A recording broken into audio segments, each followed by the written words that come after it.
Hi, and welcome to a Small Medium at Large podcast.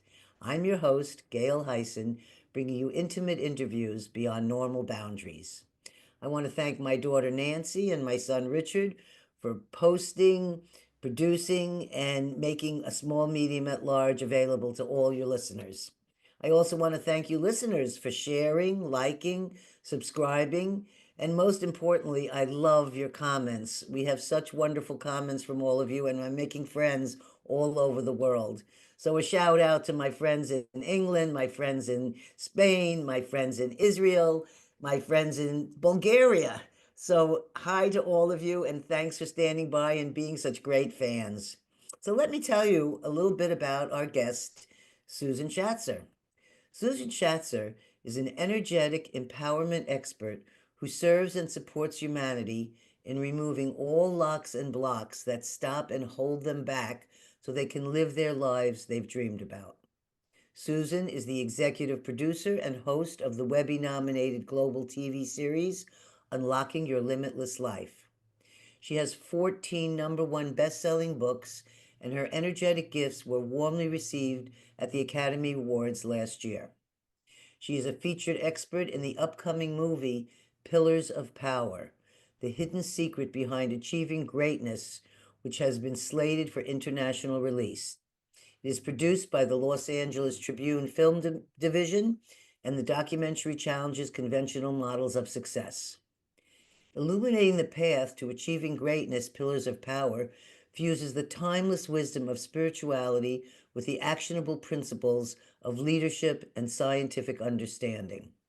Pillars of Power reveals how the integration of these diverse and complementary pillars lead to transformative change in the life areas of money, health, relationships, mental wellness, and spirituality. It is a goal for them to inspire a new generation of leaders and change makers who recognize that the secret to extraordinary success lies in the holistic integration of mind, body, and spirit, grounded in both ancient wisdom and modern science. Today, Susan Shatzer will be talking about instant healing done differently. So let's welcome Susan here today. Hi, Susan. Oh, hi. It's so good to see you here. And thank you so much for having me. It's Oh, my honor to be with you and your audience. it's just a pleasure to have your shiny face here today. And I do have some questions here, but I always start off with my base question for every guest. And then we can dive into all our topics and other questions. But I always like to know what your life was as a child growing up, and if anything in your family life or family members inspired you in any way to head down the path of spirituality you are on, or was there a pivotal moment or experience that you can remember when this happened then or later in life as an adult? But there's a moment you might be able to share a story with us about that put you on this particular path. Oh, that was a mouthful. Oh my goodness. I feel like I'm playing Jeopardy. Like, Okay, that's good. Gail, I'll take interesting point of view for 500. Okay. Childhood events. Okay, childhood events. So I live in Florida. I'm originally from Massachusetts, Western Massachusetts, a very rural, very, back road, kind of area. And when we were growing up, I'm a Gen Xer, it was like they open the door in the morning. Okay, kids, have fun. We'll see you when the street lights come on. Or my mom would ring a bell. It's dinner time. Nice. You would just like hear it intuitively and you would know. And we had the flags on the back of our bikes and we would, use the clothespins and put like the baseball cards, on our wheels. And we would take the straws and slit them open and, put them on our spikes, our spindles. I mean, that was the 80s, growing up in 70s and 60s. So when I grew up, I had a very interesting birth. So my mom's water broke at August 22nd, and I wasn't born until September 8th. So Wow. I know, interesting, right? So my whole life, I was brought up with, well, if anyone's going to be late, it's going to be Susan. She was late to her birth. So I was. So I was like, okay, Susan's late. So I was just late everywhere, wherever I went all the time. It just became a thing. Well, then as I got older, I moved to Florida. I got hired as a Walt Disney World dancer. And I was brought up with Catholicism. So everything was pretty much locked down that would be energy, um, and and paranormal and out of the ordinary, invisible, hidden, that kind of stuff. So when I got down here to Florida, my angelic, guide, she like tapped me on the shoulder and she said, do the math on that. I was like, oh, okay. So I got my calendar out, Gail, and I went August 22nd, September 8th. That's 18 days. 18 days. Shocked because they usually do an immediate cesarean. They don't let women go that long after water has broken. I wonder, your mother must have been a powerful one to tell them no. No, it's different than that. So 1968, when I go to be born. Now, Massachusetts is pretty forward with their, I mean, we've got Harvard, we've got Boston Hospital, we've got Cambridge, MIT, like we've got it going on up there.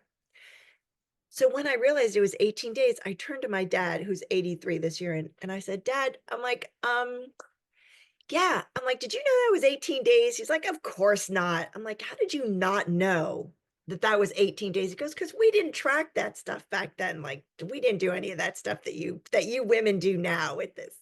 He's, you know, 32 months old. Like, what is that? You don't do that what you do.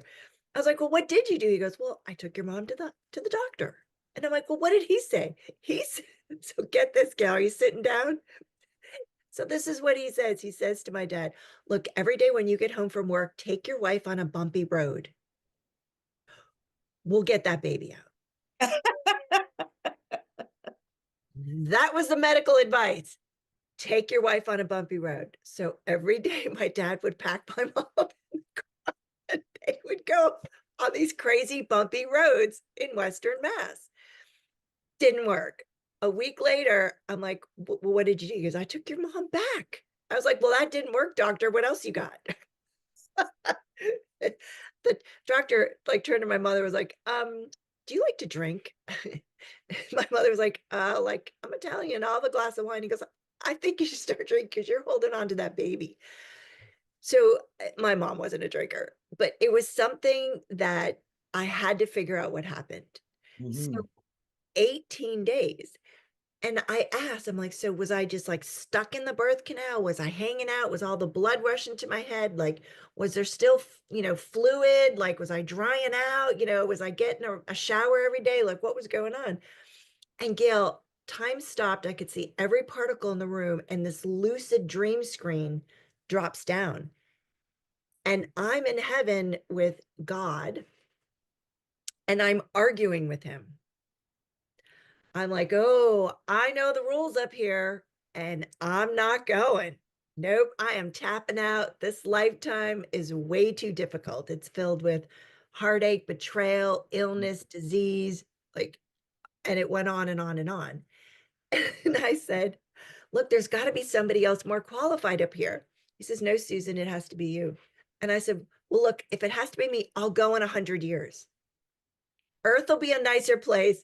Humans will get along better. I'll go in 100, I'll give them a century, 100 years, give or take a few. He's like, no, it had, and I started like whining like a child, like, why? Why does it have to be me? How come? So he opens his arms like this and he said, look here. And as I looked in, it was like all these twinkling lights were in there. I was like, oh, what's that? He goes, those are all the souls waiting for you to get to Earth so you can help them on their soul's evolution, which is why we incarnate. I was like, oh. And I took my first breath. Wow, that's really, I'm really glad I asked you your child's story here. That's a powerful entrance. And then she just, so once you felt calm with that, did she go into labor then after you had that? And she went into labor and had a no problems birth. And none of the craziness they tell you about infections and all these things that are going to happen to the child if you don't give birth, if after the water is broke, you got to deliver within 24 hours and blah, blah, blah. That's a great story, and also great for any of the women that are out there that have not had a child yet or have been told these crazy things about how you have to immediately have a cesarean. I'm just saying, and my hat's off to your mother. Thank you. Thank you. Yeah, they didn't even suggest that back then. Like now, when your water breaks, you're getting a baby in 24 hours. Like you're going Exactly. into labor, they're going to induce you, or you're having a cesarean, but you're getting a baby. So there was your first beginning. And then did you not really, then you're born and it sounds like you had a nice family life. It wasn't like traumatizing or any of these kind of things. So And when did you then, like, I don't know what your career was or what you were doing before you went on this path, but I was wondering where, I know that's where the seed began. Then where did the action start? yeah, so when I came in, I didn't have the veil. So I could see I was mission ready. Mhm. Like when I gave birth, I mean, when I took my first breath, it was like boots on the ground in the body, like full on 3D. So I could see the unseen, hear the unheard, and I knew the unknown. Wow. So with my family, there was three homes. There was my grandmother's home, my aunt's home, my aunt, my uncle, and they lived four houses down from me. So I grew up with my cousins. And then we lived there. Well, we had the same photograph of all of our ancestors. It was like the same picture got duplicated. And then we had them up in different frames in different places in each of our homes. So there was one holiday, I should say, when we got together for holidays, we would talk about, you know, how you reminisce about the good old days. Oh, remember when Uncle Joe did this funny thing? And remember when Aunt Sharon like dropped the bottle, just that kind of stuff. Well, when you would talk about them, their consciousness would show up and they'd hang out by their pictures. So every holiday, wherever we were, I would see my great grandfather, my great grandmother, my great aunt, they'd all be hanging out by their pictures. And they would be in a little loop of like a little, like it would be a meme today, like 3 or 4 seconds, but it would be a little bit longer, but they'd be in the clothing of their, time period and they'd be in a loop for themselves. So I'm at my aunt's house and it's one holiday and my great grandfather is having a total come apart, Gail. Like he's struggling. So I get up off the couch, I walk over and I'm like, no, new Josh. I'm like, what's going on? And he was snapping his pocket watch, sticking it in the pocket, had his cane, was pacing back and forth, the tails, the top hat, the whole thing. He said, where is Nona Betta, which is his wife, my great grandmother? And I said, I don't know, let me check. So I just leaned back because there was a curio cabinet between them. Each picture was on each side, and her picture wasn't there. So I turned to my aunt and I said, where's Nona Betta's picture? And she said, oh, it fell off the wall and it's at a repair place. And these were like the heavy, thick gold antique frames. So it's not like we could just like get to Hobby Lobby and like, Elmer's glue this thing. Like, they were going to take like gold filigree to like patch up the cracks and everything. So I said, oh, she's probably just with her picture. I said, but I know you're ready to eat because you were looking for her to have dinner. I go, why don't you just come eat with us? So he's like, okay, who are you? And I'm like, I'm your great granddaughter. He goes, oh, it's nice to meet you. So he starts following me. So I turn around and my mother is like right here. What are you doing? I'm like, no, I invited Nonu Josh to have dinner with us. And she's like, yeah, might not want to tell people about that. So I grew up with Catholicism. And And you're I, supposed to hide any of those spiritual visions or things like this. The reason I ask you that is because this is such a common thing I've had with guests who've been raised in a Christian situation. And in fact, there was a time when I was called Dr. Gale, where at the Institute of Noetic Sciences, people who were having things where they couldn't figure it out, they'd be sent to me and I would email them back. And I would always often find that they forgot that their grandmother or someone in the family was a very spiritual person or had showed, different gifts that they had. But because of religion, everything got buried. And so then when it resurfaces in a young child, in this one incident, it was a child who kept having this hairbrush appear. And the child felt very attached with this hairbrush, and it turned out it had been her grandmother's. And so there was this whole connection. And then the parent realized that they needed to let the child have the experience of connecting. And just from a couple of emails, and they realized that, oh, yes, that was, we can let that go and let her have that experience. So it's very important to share this for some of the parents who don't, some of the parents, you have to understand, if they've never had any experiences like this and their child comes in and says, I just saw grandma and I invited her to eat here, some of them freak out at this kind of thing.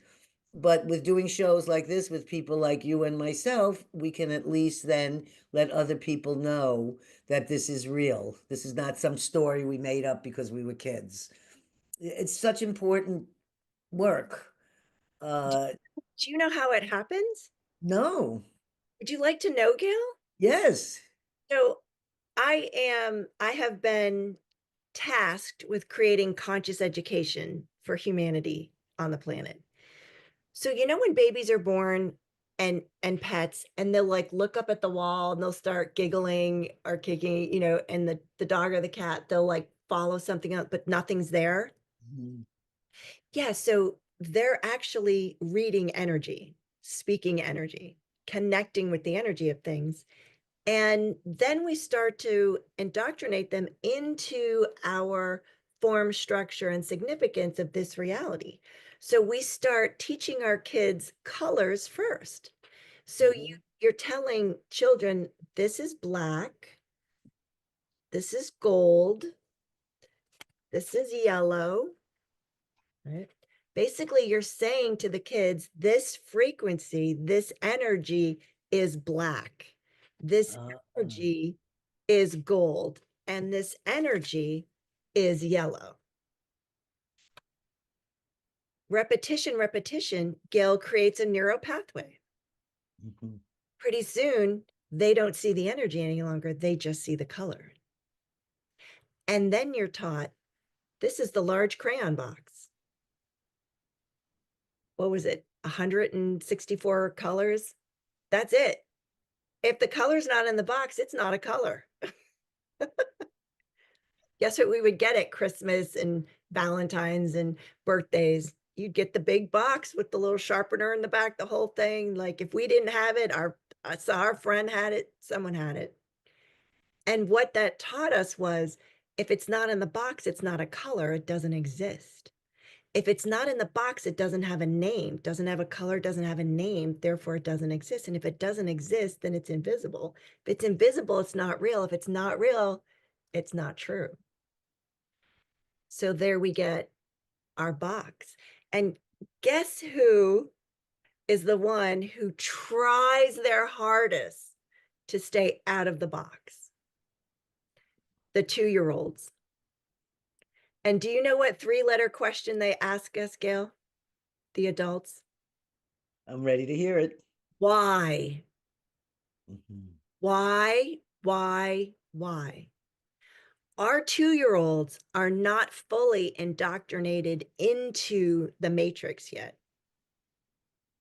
And they know, they can see, they can sense, they can feel, they're aware that there's a different possibility available to the adults, but the adults aren't choosing it. And they want to know why. Why can't I wear my princess costume to school? Why can't I wear my Spider-Man outfit to church? Because they know that it would create something greater. But no, because I said so, because we don't do that, because I'm the adult, because I'm the parent, because I'm older than you, because that's not how we do it here. And we shut them down. We shut our 2-year-olds down. That's why I've always thought when they say, oh, it's the terrible twos. I never thought it was the terrible twos. It was the most active time when you could see them going from, they're entering into this material world and they're leaving this really amazing spiritual kind of angelic place that they've come from. So it has to be a very confusing time for them and very questioning. And so I always thought that term terrible twos was not the correct thing. It's really inquisitive twos or opening up twos, or, that's what, but not terrible. I love it. I love what you're saying because literally that's what it is. That's what's been happening. And what is showing up is like our parents today. So I was married and had a son, and then his dad left before my son was 2, and it was the greatest gift he gave As us. I read in your information, you had some kind of a very difficult illness, and I was wondering what that was, and was the illness what made the husband leave because he didn't want to deal with it, or I wasn't sure how you were presented a difficult set of situation.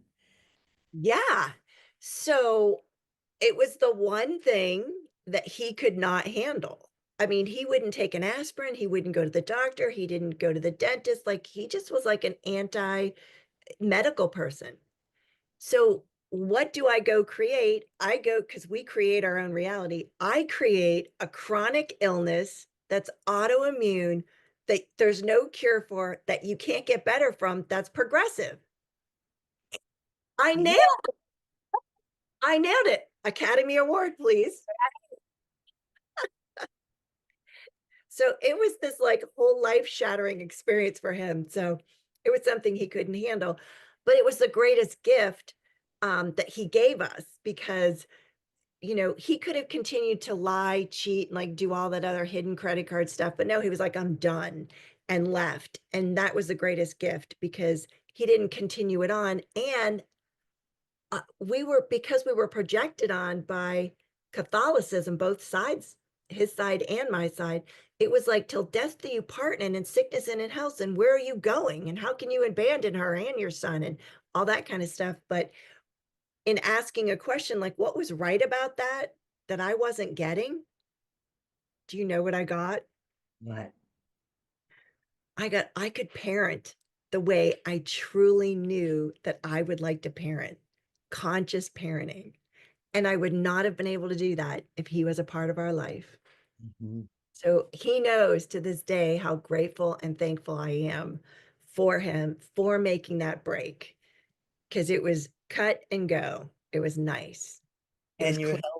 your health now, are you all okay? Is everything okay? Because you look vibrant and beautiful and very alive here.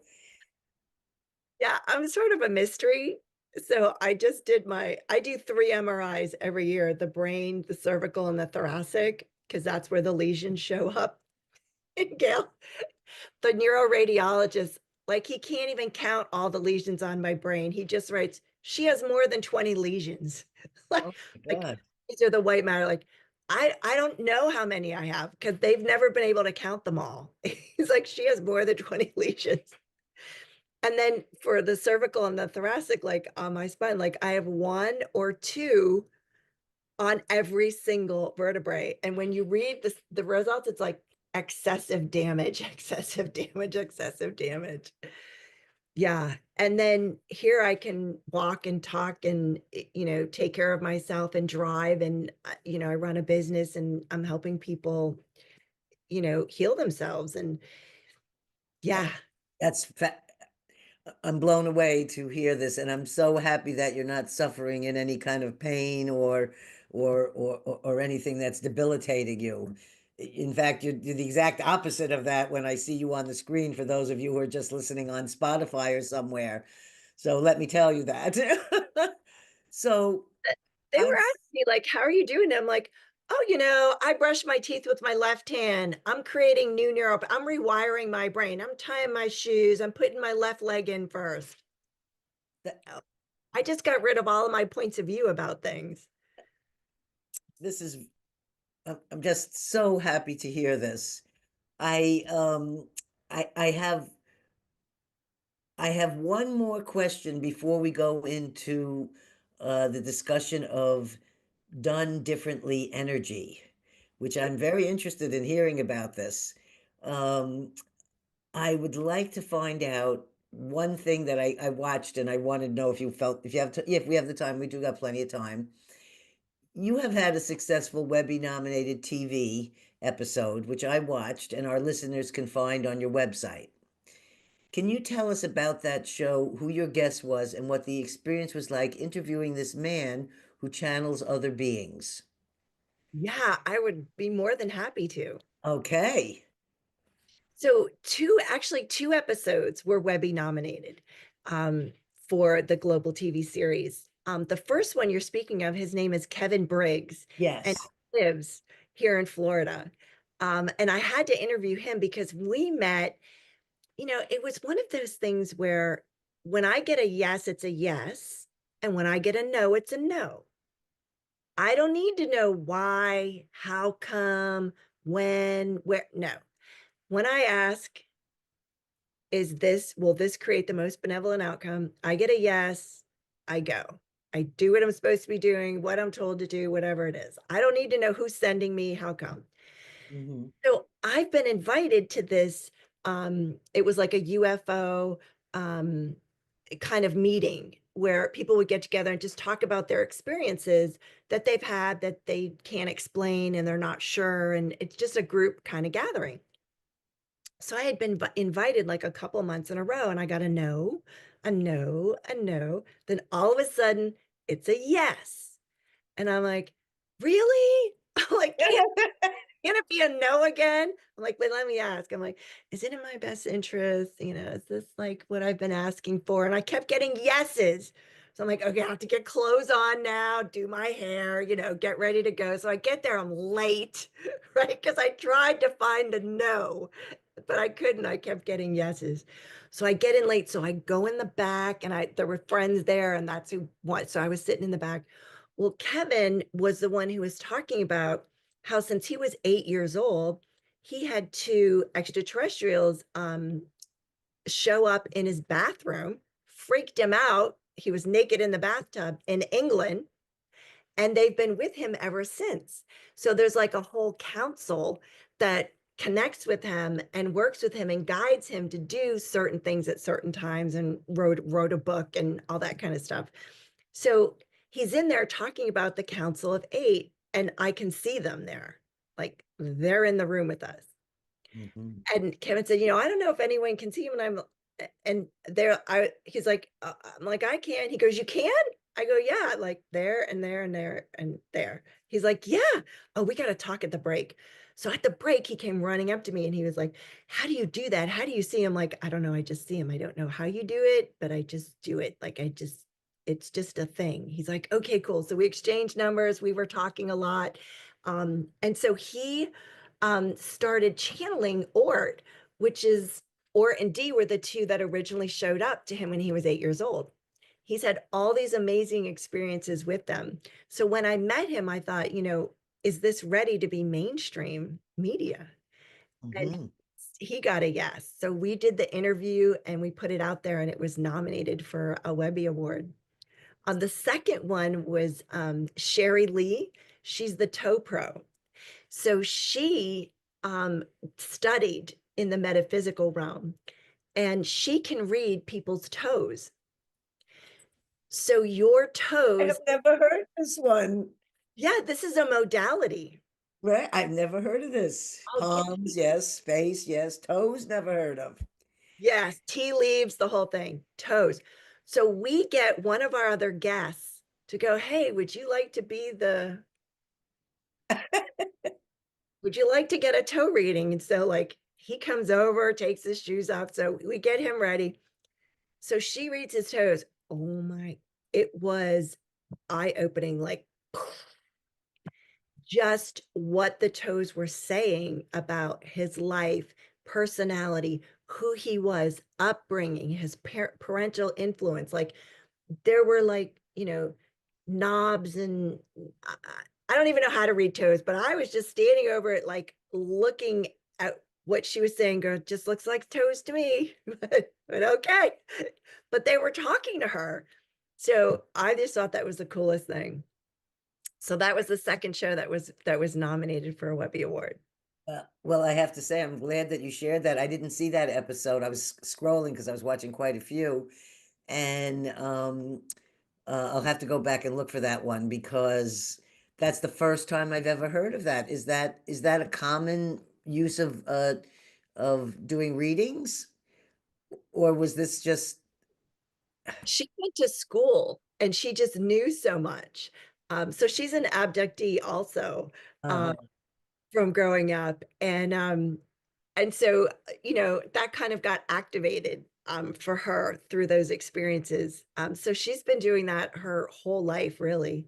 And it's just amazing what she can tell you about you that no one else knows. Yeah, I've not known of anyone else who is a toe reader, but she's pretty magical with it. I have to say, this episode will be right before my guest named Matt Hendricks, who will also be speaking about his experiences having been in a coma and nearly died 4 times, and his interactions with beings from interdimensional places. So I feel that behind the show after this will be about talking with someone exactly about those particular things and the paintings and things that he has done, and the incredible resilience this man has because he was left as a paraplegic after this horrific car accident.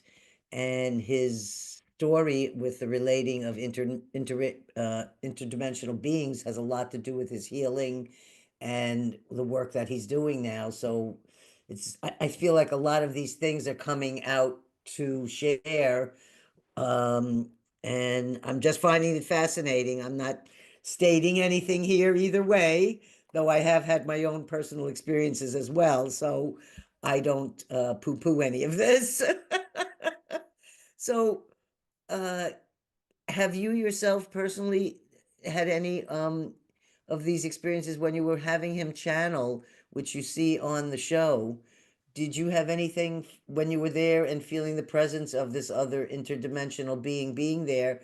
Did you feel at peace and relaxed, or did you feel any kind of fears, or how did you feel in that relating with that? Yeah, so we had done it a couple times ahead of time, and Ort was really big on messing with the electronics. So we had to ask him to like dial down because we had cameras that we needed and audio that we needed to successfully be able to record to do this for Kevin. So he agreed to tone it down so it didn't get normally it's very, very hot when Kevin channels. And when I'm in the room with him, like the temperature goes up quite a few degrees. It's very noticeable. Hmm. So he's emanating a lot of energy, and in that energy, there's heat. Yes. Well, I'm working on an experiment with that right now, for a physicist, and I started off doing psychokinesis or telekinesis, and it's a piece of paper that's shielded in this glass jar back there, and with my hands at a distance, I'm able to affect the paper to move and twirl in directions. The whole idea is that scientifically, when it's in that glass, there's nothing being able to interfere with it as far as, wind or, it's kind of sealed. Yes. And it took me a few times to finally grasp that I was working with energy, and that that's what I'm trying to do here is with this energy, and that my hands are becoming like communicators. So he sent me another device recently that I haven't been able to affect when I put it under the glass. But when I take the glass away, this one doesn't hang from a string. The other one hangs from a string. So when I move it, I can move it from like 6 o'clock to 12 o'clock. And then when then it will have a return turn, that's, kind of natural. With this other one, it's a little piece of metal on the head of a pin, and it's called an energy wheel. And I'm watching as I'm doing this. When I put it in the glass and I can feel the energy coming out of my hands, I can't seem to affect it yet. I haven't given up. I've only been doing this for about, with the metal one, only for about 5 days.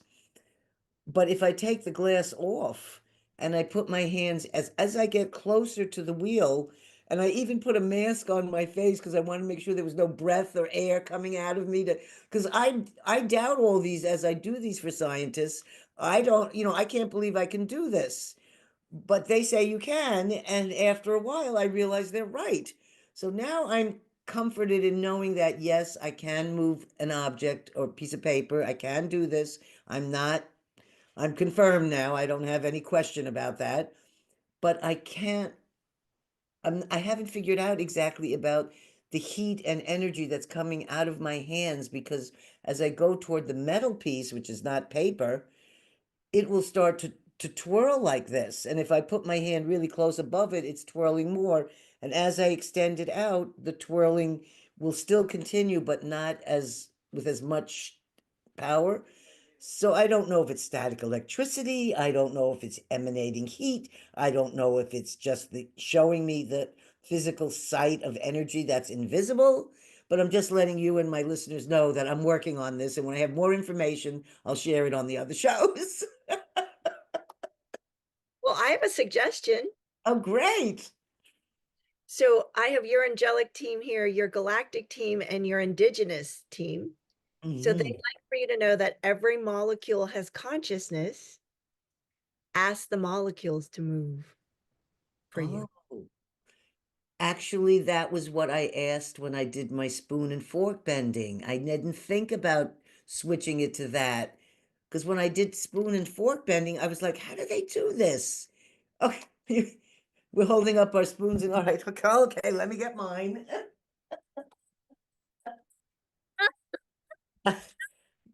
For me, I'm looking for how many times I can bend it around.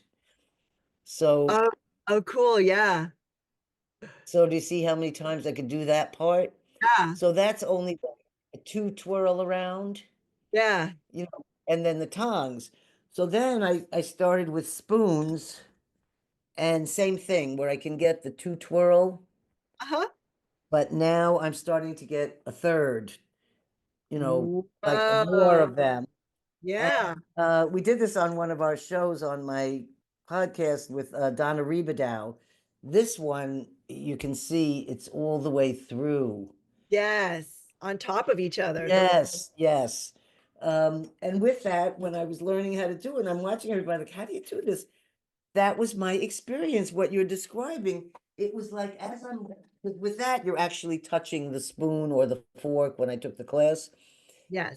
You were rubbing it with your hand.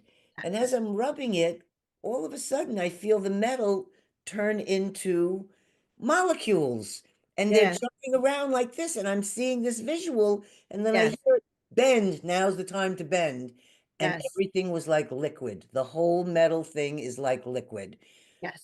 I did not, for this tip alone, I'm going to have to give you some feedback after I go to do this again of turning them into molecules, and I'll see if I get a bigger, more robust result, and I will let you know. So thank you for that. You're very welcome. I had It's forgotten. your team. So now let's go now to finding out about what we were going to start to talk about now, which is something you said about you've learned a new way about how, when and how did you find locate the done differently energy, and what does that mean? Yeah. So I do a lot of work with individuals. So they show me their timeline this way. Like, Gail, I've got your timeline here. Your Hmm. soul is showing me.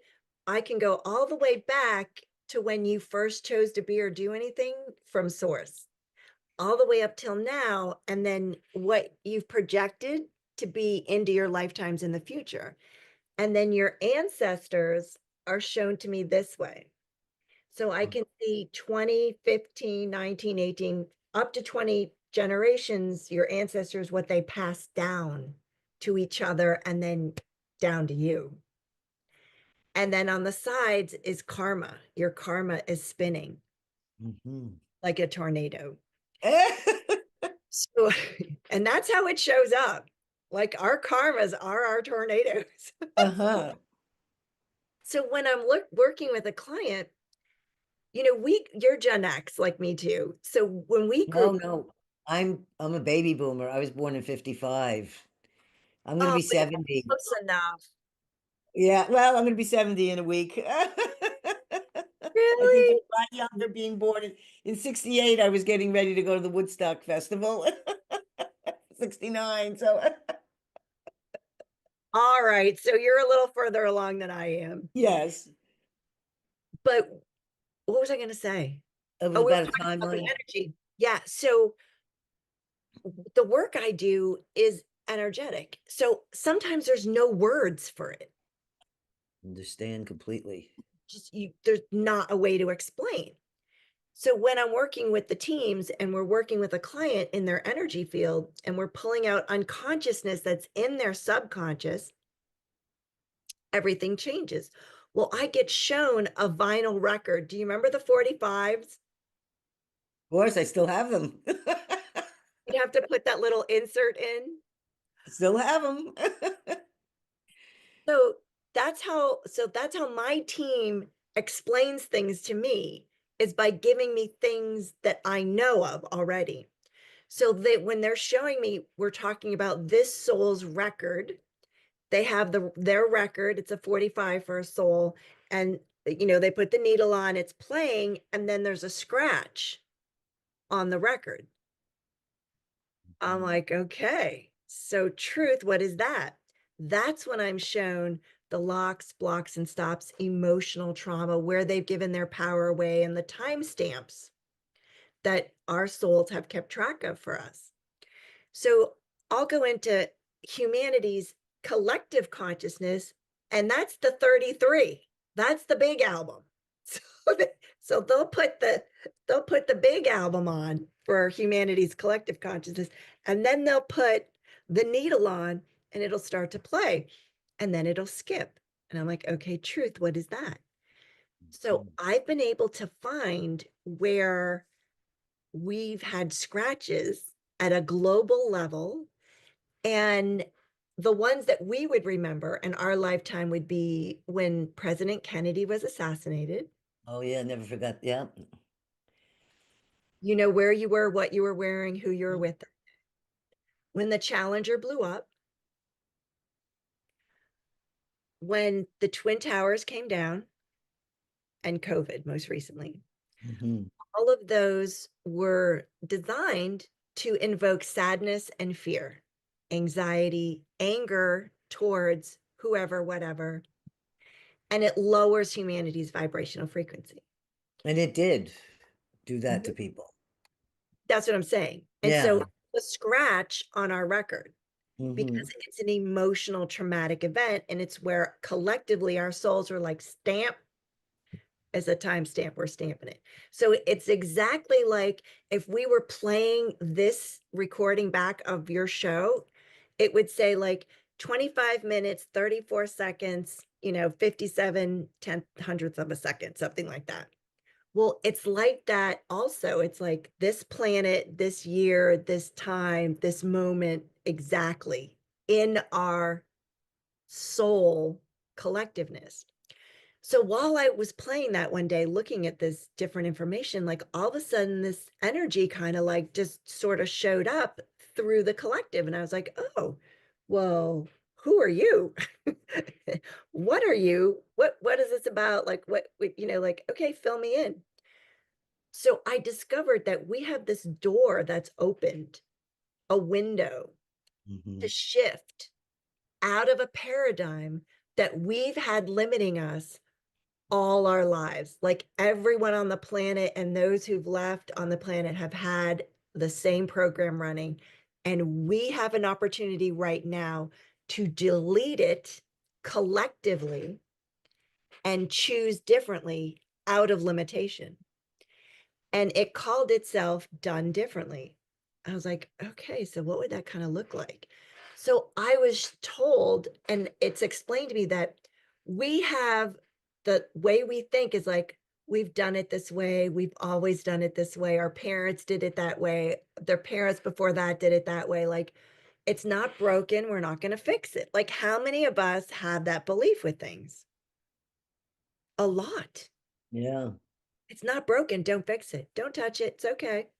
Like, don't make more work for me, right? Except now The choice is going to be, will this be fun for you? Mhm. Because we're going to do things differently. And we're going to start it with the conscious education that I'm creating for humanity. And we're going to get the kids in and get them consciously aware of things and moving forward. So right now we do things the way we've always done it, like tradition and holiday and relationships and marriage and religion and culture. Like there's these massive programs. And sort of like one day we wake up and we're like, you know what? Like, I don't know if I'm going to do that anymore.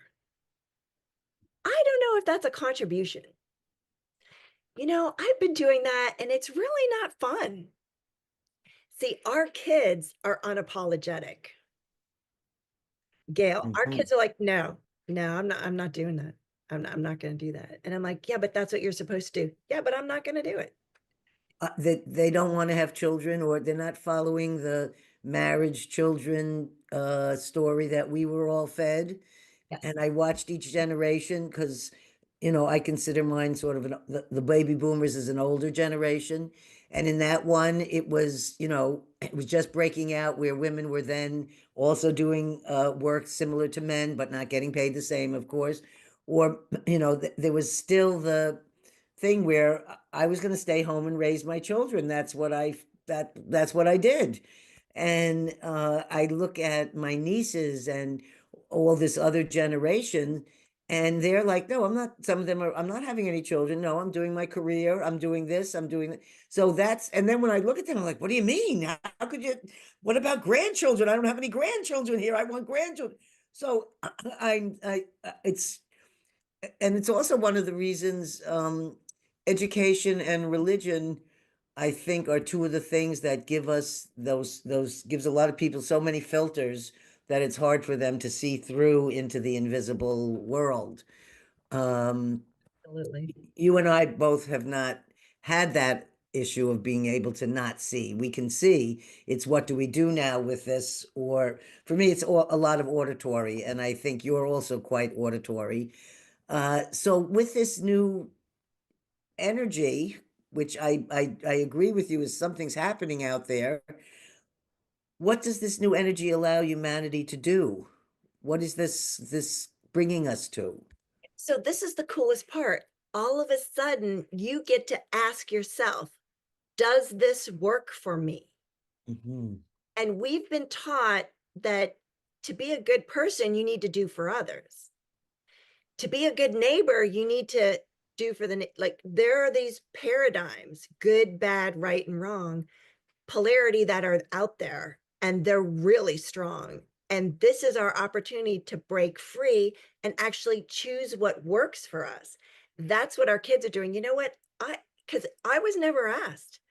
I never had a discussion with my family about you're going to get married if you don't want to get married, if you want to have kids, if you don't have kids. It was you're going to school, you're getting a degree, you're getting a job, you're getting a boyfriend, you're going to get engaged, you're going to get married, you're going to get a house, and then you're going to have children. And it was like in that order. Like that would be the good girl way of doing it. Mhm. And there was no talk of not doing it that way. And everyone fed into it. Oh, how long have you been dating? Oh, when are you getting engaged? When you get engaged? When you get engaged? When are you getting married? Oh, you're engaged now. When are you getting married? When you get married? Are you getting married soon? Do you have a date? Pick it a date. What's the date? What's that? What year? What year would you doing that? Okay, great. Now you're married. You got the house. When are you having kids? When are you having kids, huh? How many kids are you gonna have? Do you got one? Are you trying? Are you trying to That's my favorite one. you What do you do for a living? Or what do you do? And I would never be able to answer that. And even today, if you ask me, what do you do? I would not be able to answer that because I'm kind of a what's that saying? Jack of all trades, master of none. So Yes. I feel sort of like, because I felt such a pressure so many years of my friends all having, they became therapists, and they all have a title, or they worked at a college, and they work at colleges and all this. And I don't have any of those. I've just been a lot of different things that I tried out, but I never took any of them as my one thing. I opened up my own catering business. I built a commercial kitchen. I fed thousands and thousands of meals. Then I opened up in my teenage years, I had my first produce stand and I sold produce and I had a store and I loved being in retail. I'm just saying, I manage real estate, I do rentals, I do paranormal things, I'm a subject in psychic phenomena. I just, I wrote a book, but I haven't published it. I have a podcast now. I don't have any like, and so I always feel like I'm going to be going to a reunion, which will happen right, in fact, a week after this show airs, and going to this reunion and seeing all of us together because we're all turning 70. Part of those questions all come to me, like these people I haven't seen, do they see me as the Gail I was when we were in junior high? And what insecurities do I have around that? And all the things that are coming up in my mind and seeing them and thinking, oh yeah, I'm so fat now, I'm gonna see them as this fat person. And I'm just, I find it a really interesting thing to put your mind to, knowing and seeing who do you feel you're presenting to these people you haven't seen, some of them in 40 years or something. So I Now, there's no triggers there whatsoever. ah! Not a single one, Gail. Nope. Nope. You only mentioned like about 100. Yeah, it's that whole thing. So I women are coming to me and they're like, look, I do grieving differently. I'm like, really? How do you do that? And she's now an apprentice of mine, Bethany Sheldon, and she does grieving differently. And she lost her son, and it was Uh, an accident. And it was this, like, she was like, not sure she wanted to be here anymore, like, because one son, son and mother, I have one son and mother, like, I get it. I get it. And she started to work with me and we got this connection with him. And now he's with her all the time. Mhm. Now she's working with other moms who've lost children. And so she's doing grieving differently. And it's from grief to gratefulness and the growth part in between. And she's really phenomenal. So I have money done differently. I've got telepathy with toddlers. I have a gentleman who telepathy, he communicated with his 3 daughters when they were really little and they couldn't speak yet. He teaches other people how to do that, how to have telepathy with their kids, do telepathic messages. So there's a lot of this fun stuff that's showing up, like how to see without using your eyes, how to hear with awareness without your ears, how to know without knowing. And it's the question is like, would you be willing or would you like to give it a try? And what happens is, Gail, this is so exciting, is that once someone has a visual experience of doing something differently, it's kind of like that, don't ask, because once you know, you can't unknow. Mhm. Yeah. So it's like when you went to kindergarten and you were taught to count and you went 18, 19, 20, erasers, pencils, markers, paper clips, clothespins. Then you got to first grade and they taught you to add. So now you're doing 10 and 10 is 20 and 40 and 40 is 80 and 50 and 50 is 100. Do you ever go back to counting? Like 88, 89, 90? No, Mhm. because you'd have to choose against yourself, right? Mhm. Like you would have to become unconscious on ways of doing things. And so that's what happens is once you know a much easier, faster, quicker, way more enjoyable, tons more fun, totally abundant way of doing things, like you can actually then choose that. Because what I have found is the frequency of the paradigm that we're getting rid of, because this is going to be a movement, Mhm. is the how are you doing today? Good. How's everything going? Fine. When did our good and fine become the best part of our day? Like, do we hear people say, oh my God, I had like the most amazing day? Let me tell you about it. No, we don't have that anymore because good and fine is good enough right now. But we're done with that. that whole paradigm, it's not broke, we're not gonna fix it. We've been doing it that way. Our parents did it that way. Their parents before that. No, that's old school. That's old school. Now we're like, look, we're gonna do things differently. It's gonna be way more fun. It's gonna be way more exciting. It's gonna be way more enjoyable. So that's what we're doing. So that's the done differently energy that popped out of the collective consciousness. It's like, I'm here, I'm ready, come play me, come play my song on the album. I'm like, all right, done differently. I'm gonna play your song. Here we go. I love you using albums, needles, scratches, and 45s and long playing records as a way of explaining something that's sometimes difficult for other people to understand. That's really a very good, simple way of describing how the things get marked in your karma or the things. It's a really nice way to describe that. Um, It's the guides. It's my ah, angelic realm. And they made reference to Akashic records being the records that they're showing me, the soul's record and yes. humanity's record. I was like, man, you guys are good. Because So I don't have words for it. So tell our audience, how do you serve and support people, and tell them about um, how they would your website. There's things here about we'll discuss my last question about your free gift and how people can find you and consult. But first, can you tell them a little bit more about what you're doing and how you're serving and supporting people in this area? Yeah, I would love to. So I work with people all around the world. Mhm. And I don't do poverty consciousness. So with that, people feel very comfortable coming to me. So the angelic realm has set up the price of whatever the service is. We'll work together for 4 months to start off with. Then you can choose to continue, and many people do because people will start off as a client and they end up being a friend, which is part of the whole thing. Like if I'm not having fun, I have to fix it. So Mhm. all of my programs, what I do, the things we have, it's all awareness, and it's in a way that like there's no judgment in there. So like I support people through like the darkest times of their lives because there's a lie in there, Gail, that they've bought as true. And that's what has stuck them their whole life. And I'm able to go in and go, okay, yeah, that's not actually true. Like, let me tell you what's true about it. And when we shift it, it's like a 180-degree turn.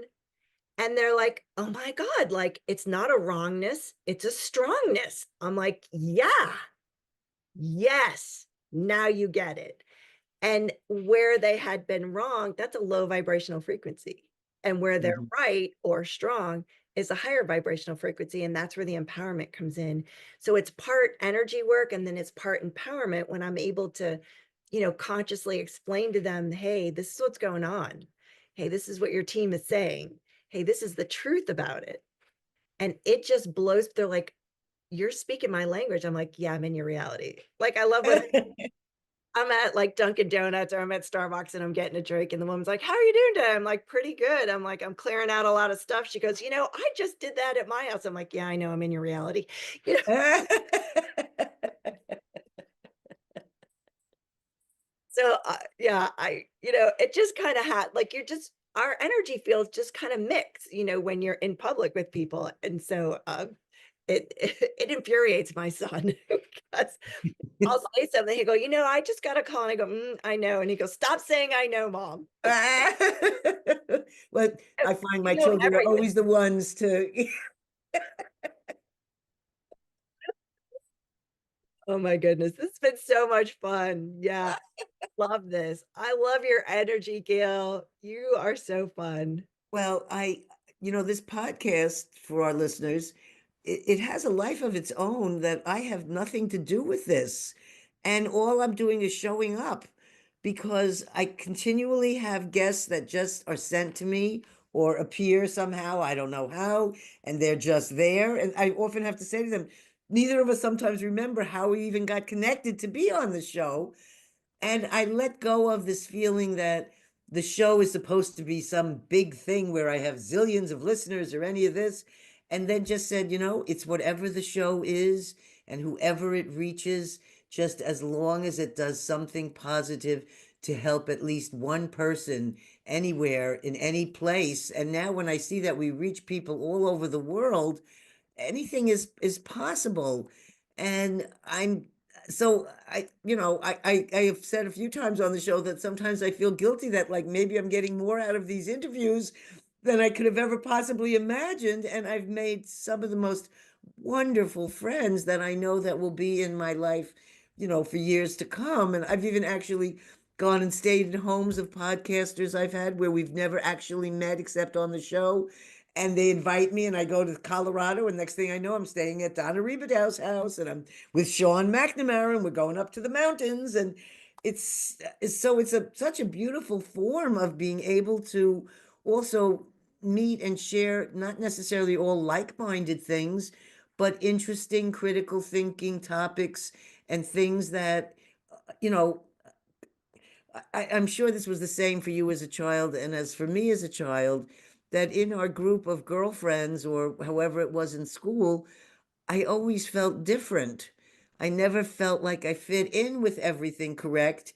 And now I'm realizing, but it's taking me up to 70 years old to realize that it's okay to be me and who I am. And it's also okay to say, I might be a little different. I love it. And when you go to your reunion, you're going to be that frequency. I hope so. So Me, myself, and I. so before I talk about the gifts that you offer, I was wondering if you had anything you wanted to tell, any kind of events or things coming up or anything, and also if you could actually say your website and say it slowly for our listeners who don't necessarily look. This will all be in the description on YouTube, but for the listeners that are at home listening with their headsets and have a pen or their computer, they can write down your website. So if you could just say that slowly for them. Sure. And when I'm on listening to someone and I need to do it, I will text myself someone else's website. So it's my first and last name. So it's Susan, Susan, and then my last name, Shatzer, Shat as in tiger, Z as in zebra, ER.com. Beautiful. And there they'll be able to find the shows and things we've been talking about. And they'll also find out more about you and all the different things that you've done. And it's I had a great time going through and watching and listening to different pieces that you had there to offer. So I noticed you also offer a free gift, and it says a book a no-cost consultation. So I was wondering if you could tell our listeners about this as well. And now that we've met, I am going to sign up for my free consultation when we hang up. Because I saw it's very nice on the website. You show the dates, the times, what the availability was very simple. Yeah, it is super simple because it just has to be for me. Yes. There's no complication for me. Yeah, so it's a free consultation. It's a no cost consultation, and we'll get together. And you can kind of have like someone without judgment who has the ability to go in and to see what's happening. Like, let's take a look at what your greatest challenge is, what's your biggest problem, what are the issues, what are your struggles? Because hidden inside your biggest problems, truly are your greatest possibilities. I believe that because I feel like all the different challenges I've ever had in my life that some people say, oh my God, how did you make it through that? Or how could you talk to those persons? I always feel those are the things that made me grow as a person.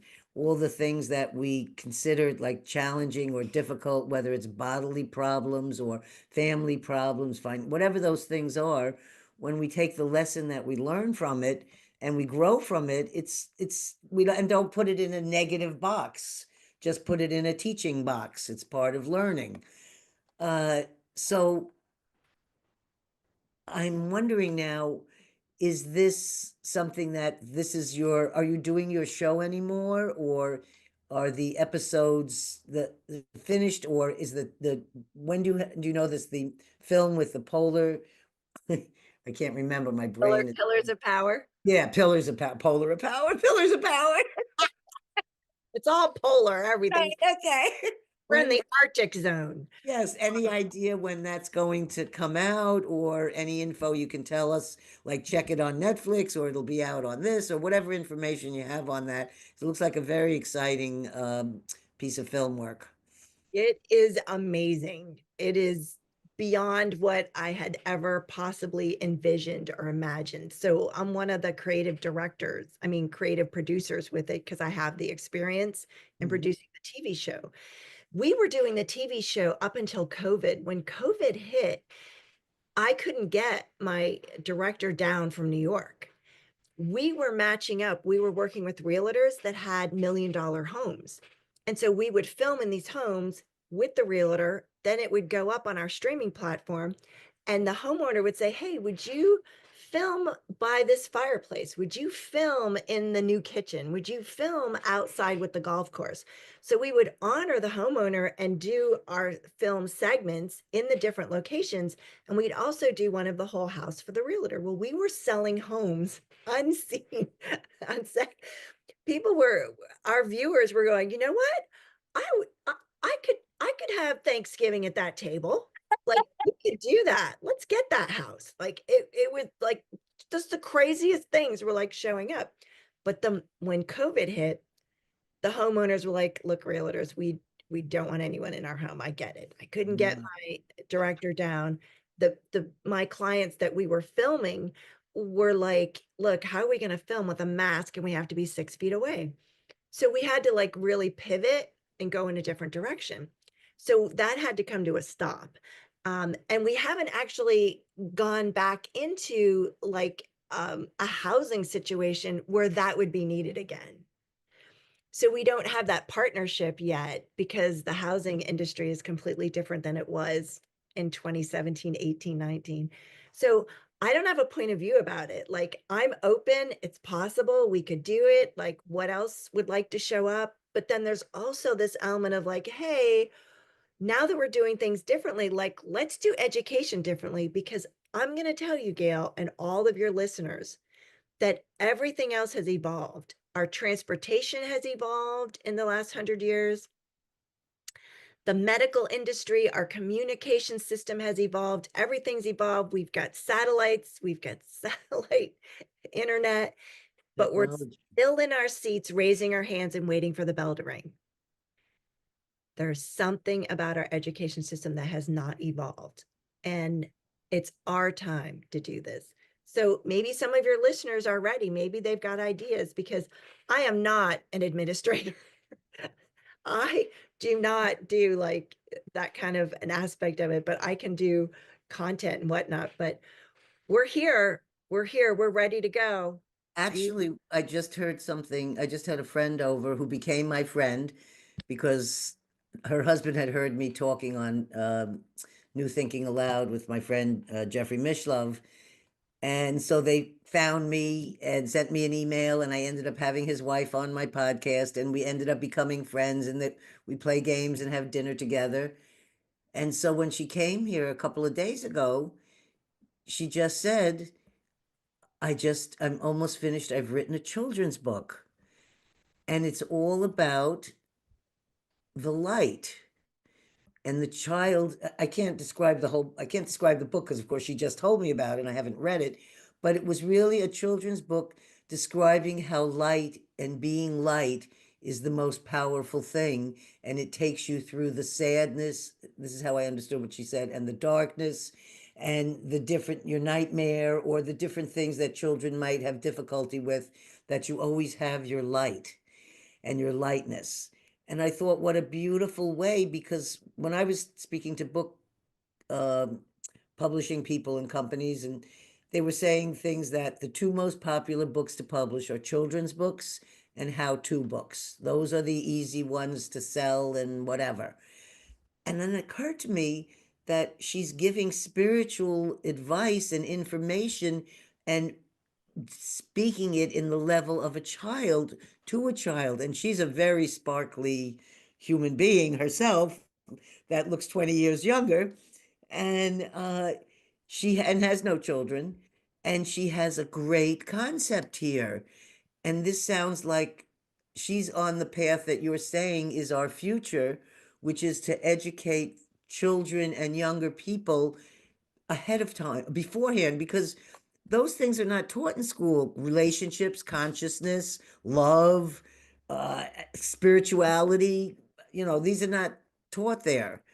And the idea of getting, there are different, I've had a few different guests who are working on that kind of thing in trying to get things into the school systems.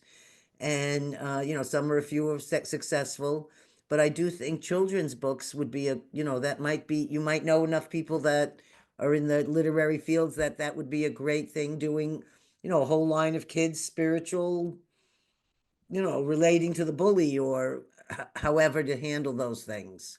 Absolutely. Absolutely. Like, we used to carry our books in our book bag and we'd have lockers. Well, they don't have books anymore. That's disgusting. So the kids, would get tablets or laptops and they would just carry the laptop around with them. Well, wouldn't it be cool if we did school VR in a virtual reality?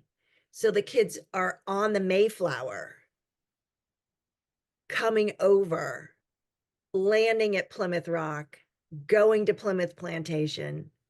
Yeah. And they're on the whale watch doing the whale. Like, there's so much education we can do through a VR system that we could, you know, have Very interesting. this. My husband made the software for the first VR. I And didn't know that. yes, he was at the MIT Media Lab there in your Massachusetts, Yeah. probably when you were living there, because he spent 8 years there with Marvin Minsky, and this is what, and he also he did the first software for his friend Jaron Lanier, who's the one who coined the word virtual reality.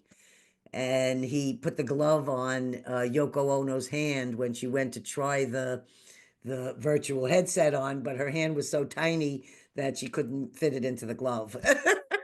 But my husband was the one there putting her hand in the glove, and she was, trying out the software he was producing for that. So if you ever think about that, you can think of my husband. He might be able to help you out in the virtual world. You never know. He also Wow. made two apps that I highly recommend you might not have seen. Yes. Um, they're Russell Targ's app, and I don't know if you're familiar with Russell Targ. He's one of the founders of the remote viewing program that was taught at Stanford Research for the military and the CIA back in the 70s. Yeah. And a very dear friend of ours as well. So he hired David to make these two apps for people to be able to practice and learn their ESP abilities. And it's a form that it was originally a big wood box with three color lights on it that the military and the people were using to train them. And he brought the box here to our house and said to my husband, "Can you turn this into software?" And he did. So it's called ESP Trainer, I think, and it's 99 cents. It was free for many, many years. And then his newest one, and I was beta tester for both of these, so I participated in the creating of this as that part. And the other one is called if I could probably show you a picture here. And the other is called Stargate ESP.